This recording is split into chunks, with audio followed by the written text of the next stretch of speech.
Hi hello ನಮಸ್ಕಾರ. ನಂದಾಬಾಗಿ ಚಾನಲ್ಗೆ ಸ್ವಾಗತ. ನಾನಿವತ್ತು ಮಹಾಕುಂಭಮೇಳದ ಬಗ್ಗೆ ಹೇಳ್ತಾ ಇದ್ದೀನಿ. ಯಾರು ನಮ್ಮ ಚಾನಲನ್ನು ಸಬ್ಸ್ಕ್ರೈಬ್ ಮಾಡಿಲ್ಲ ಅವರು ಸಬ್ಸ್ಕ್ರೈಬ್ ಮಾಡಿರಿ.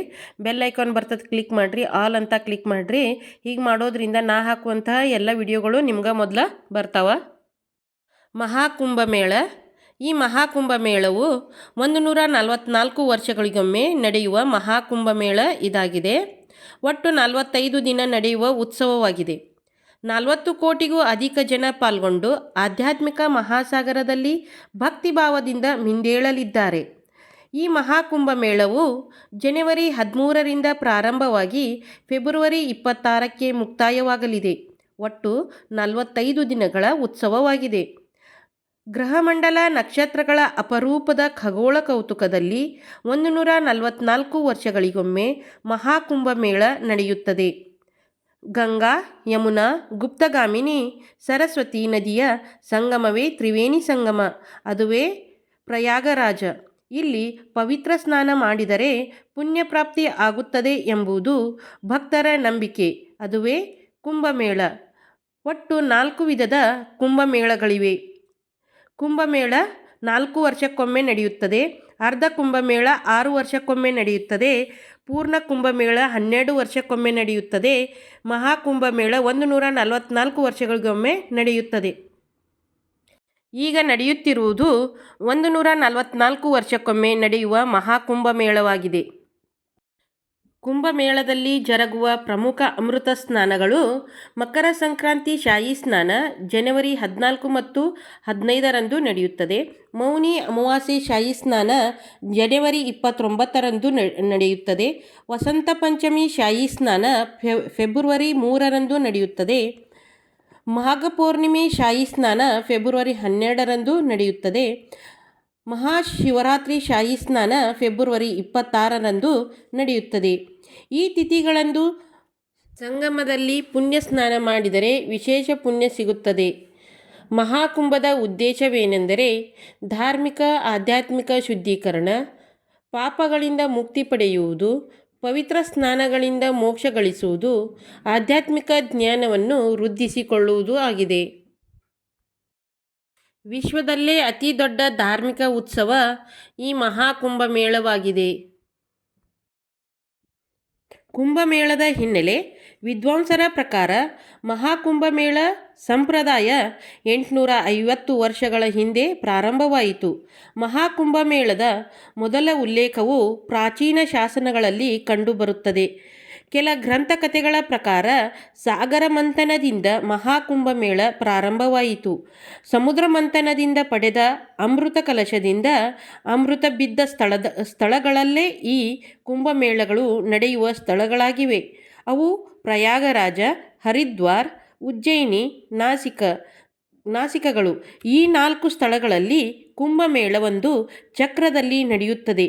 ಪ್ರತಿ ಸ್ಥಳದಲ್ಲಿ 12 ವರ್ಷಗಳಿಗೊಮ್ಮೆ ನಡೆಯುತ್ತದೆ. ಈ ಮಹಾಧಾರ್ಮಿಕ ಹಬ್ಬವು ಜಗತ್ತೇ ನಿಬ್ಬೆರಗಾಗುವಂತಿದೆ. ನಾಗಾ ಸಾಧುಗಳು ಮತ್ತು ಅಘೋರಿಗಳು ಕುಂಭಮೇಳದ ಆಕರ್ಷಕ ಭಾಗಗಳಾಗಿದ್ದಾರೆ. ಈ ಕುಂಭಮೇಳ ಇಡೀ ವಿಶ್ವವನ್ನೇ ತನ್ನತ್ತ ನೋಡುವಂತೆ ಮಾಡಿದೆ. ಶತಮಾನಕ್ಕೊಮ್ಮೆ ನಡೆಯುತ್ತದೆ ಮಹಾಕುಂಭಮೇಳ. ನಾಗಾ ಸಾಧುಗಳು ಹಿಮಾಲಯ, ಗುಜರಾತ್ ಬೆಟ್ಟಗಳಿಂದ ಬಂದು ಸೇರುತ್ತಾರೆ. ಕುಂಭಮೇಳ ಮುಗಿದ ತಕ್ಷಣ ಮಾಯವಾಗುತ್ತಾರೆ. ನಾಗಾ ಸಾಧುಗಳು ಶಂಕರಾಚಾರ್ಯರನ್ನು ತಮ್ಮ ಗುರುಗಳೆಂದು ಪೂಜಿಸುವರು. ಅಘೋರಿಗಳು ಶಿವನ ಆರಾಧಕರು, ಮೈಯೆಲ್ಲ ಭಸ್ಮ ಬಳಿದುಕೊಂಡಿರುತ್ತಾರೆ. ಸಮುದ್ರ ಮಂಥನ 12 ವರ್ಷಗಳ ಕಾಲ ನಡೆದಿದ್ದರಿಂದ 12 ವರ್ಷಕ್ಕೊಮ್ಮೆ ಕುಂಭಮೇಳ ನಡೆಯುತ್ತದೆ. ಅರ್ಧ ಕುಂಭಮೇಳ ಹರಿದ್ವಾರ ಮತ್ತು ಪ್ರಯಾಗ್ರಾಜ್ನಲ್ಲಿ ಮಾತ್ರ ನಡೆಯುತ್ತದೆ. ಮಹಾಕುಂಭಮೇಳ ಪ್ರಯಾಗ್ರಾಜ್ದಲ್ಲಿ ಮಾತ್ರ ನಡೆಯುತ್ತದೆ.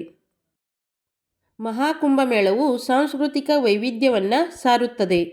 ಕುಂಭಮೇಳವು ಧಾರ್ಮಿಕತೆ ಮತ್ತು ಆಧ್ಯಾತ್ಮಿಕತೆಯ ಜೊತೆಗೆ ಭಾರತದ ಸಾಂಸ್ಕೃತಿಕ ವೈವಿಧ್ಯವನ್ನು ಕೂಡ ಪ್ರತಿಬಿಂಬಿಸುತ್ತದೆ. ದೇಶದ ವಿವಿಧ ರಾಜ್ಯಗಳ ಜನರು ಮಾತ್ರವಲ್ಲದೆ ವಿದೇಶಗಳಿಂದಲೂ ಲಕ್ಷಾಂತರ ಮಂದಿ ಆಗಮಿಸಿ ಈ ಮೇಳದಲ್ಲಿ ಭಾಗವಹಿಸುತ್ತಾರೆ. ನಾನಾ ಭಾರತೀಯ ಸಮುದಾಯಗಳ ಜನರು ಇಲ್ಲಿ ತಮ್ಮ ಸಂಸ್ಕೃತಿ ಮತ್ತು ಸಂಪ್ರದಾಯಗಳನ್ನು ಪ್ರದರ್ಶಿಸುತ್ತಾರೆ. ಕುಂಭಮೇಳದಲ್ಲಿ ಉತ್ತರ ಪ್ರದೇಶ ಸರ್ಕಾರ ವ್ಯವಸ್ಥೆ ಹೇಗೆ ಮಾಡಿದೆ ಎಂದರೆ, ಅಹಿತಕರ ಘಟನೆ ನಡೆಯದಂತೆ ಪ್ರಯಾಗ್ರಾಜ್ನಲ್ಲಿ ಬಿಗಿ ಬಂದೋಬಸ್ತ್ ಮಾಡಲಾಗಿದೆ. ವಿಶೇಷ ಪಡೆಗಳು ಹದ್ದಿನ ಕಣ್ಣಿಟ್ಟಿವೆ. 45 ದಿನ ಈ ಒಂದು ಕುಂಭಮೇಳ ನಡೆಯುತ್ತದೆ.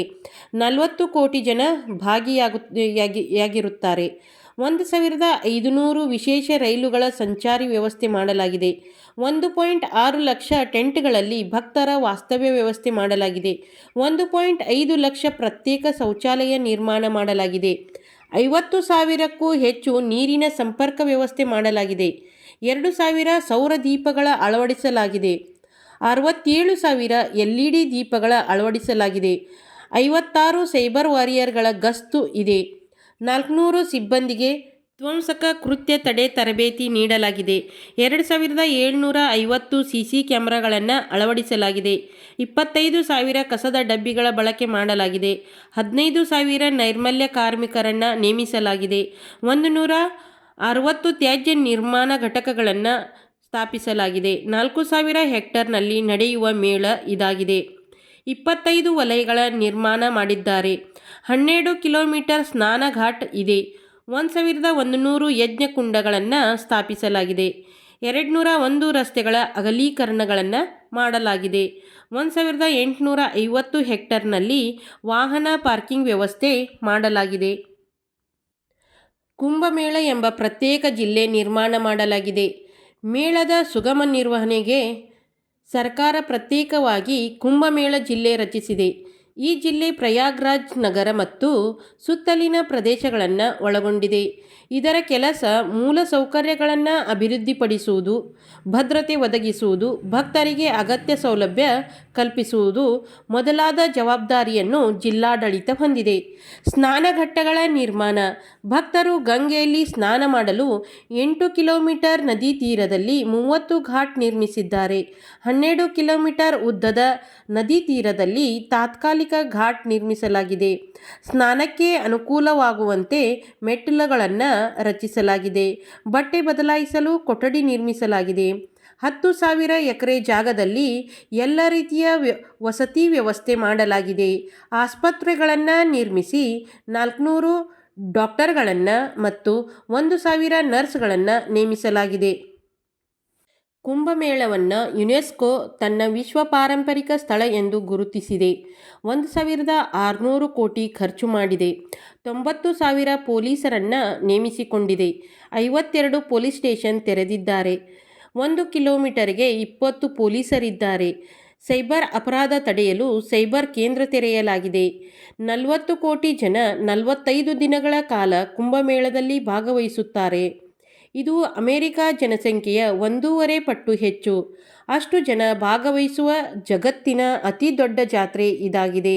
UP ಸರ್ಕಾರವು 1,680 ಕೋಟಿ ಖರ್ಚು ಮಾಡಿ ಎಲ್ಲ ವ್ಯವಸ್ಥೆ ಮಾಡಿದೆ.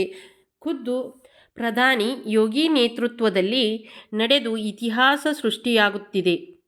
ಕುಂಭಮೇಳದಲ್ಲಿ ಹಲವು ಧಾರ್ಮಿಕ ಚಟುವಟಿಕೆಗಳು ನಡೆಯುತ್ತವೆ.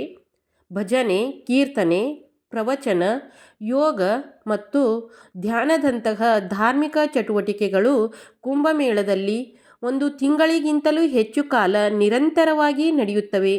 ದೇಶದ ವಿವಿಧ ರಾಜ್ಯಗಳಿಂದ ಆಗಮಿಸುವ ಭಜನಾ ತಂಡಗಳು, ಕೀರ್ತನಕಾರರು, ಪ್ರವಚನಕಾರರು, ಯೋಗಪಟುಗಳು ಮತ್ತು ಯೋಗ ಶಿಕ್ಷಕರು ಇದರಲ್ಲಿ ಭಾಗವಹಿಸುತ್ತಾರೆ. ಕುಂಭಮೇಳವು 2025ರ ಜನವರಿ 13ರಿಂದ ಫೆಬ್ರವರಿ 26ರವರೆಗೆ ಅಂದರೆ ಒಟ್ಟು 45 ದಿನಗಳ ಕಾಲ ಪ್ರಯಾಗ್ರಾಜ್ನಲ್ಲಿ ನಡೆಯಲಿರುವ ಮಹಾಕುಂಭಮೇಳವು ಶತಮಾನದ ಅತಿ ದೊಡ್ಡ ಧಾರ್ಮಿಕ ಸಮಾರಂಭವಾಗಿದೆ. ಈ ಮಹಾ ಉತ್ಸವದ ಸುಗಮ ನಿರ್ವಹಣೆಗಾಗಿ ಯೋಗಿ ಆದಿತ್ಯನಾಥ್ ನೇತೃತ್ವದ ಉತ್ತರ ಪ್ರದೇಶ ಸರ್ಕಾರ ಅಭೂತಪೂರ್ವ ಸಿದ್ಧತೆಗಳನ್ನು ಮಾಡಿದೆ. ಸುಮಾರು 40 ಕೋಟಿಗೂ ಹೆಚ್ಚು ಭಕ್ತರು ಭಾಗವಹಿಸುವ ನಿರೀಕ್ಷೆಯಿದೆ. ಆದರೆ ಸರ್ಕಾರವು 100 ಕೋಟಿ ಜನ ಸೇರುವುದಕ್ಕೆ ಎಷ್ಟು ಸೌಲಭ್ಯಗಳು ಬೇಕೋ ಅಷ್ಟು ಸವಲತ್ತುಗಳನ್ನು ಸಿದ್ಧಪಡಿಸಿ ಇಟ್ಟುಕೊಂಡಿದೆ. ಈ ಮಾಹಿತಿಯು ನಿಮಗೆ ಇಷ್ಟವಾದಲ್ಲಿ ನಮ್ಮ ಚಾನಲನ್ನು ಸಬ್ಸ್ಕ್ರೈಬ್ ಮಾಡಿರಿ, ಶೇರ್ ಮಾಡಿರಿ, ಲೈಕ್ ಮಾಡಿರಿ ಮತ್ತು ಕಮೆಂಟ್ ಮಾಡಿರಿ.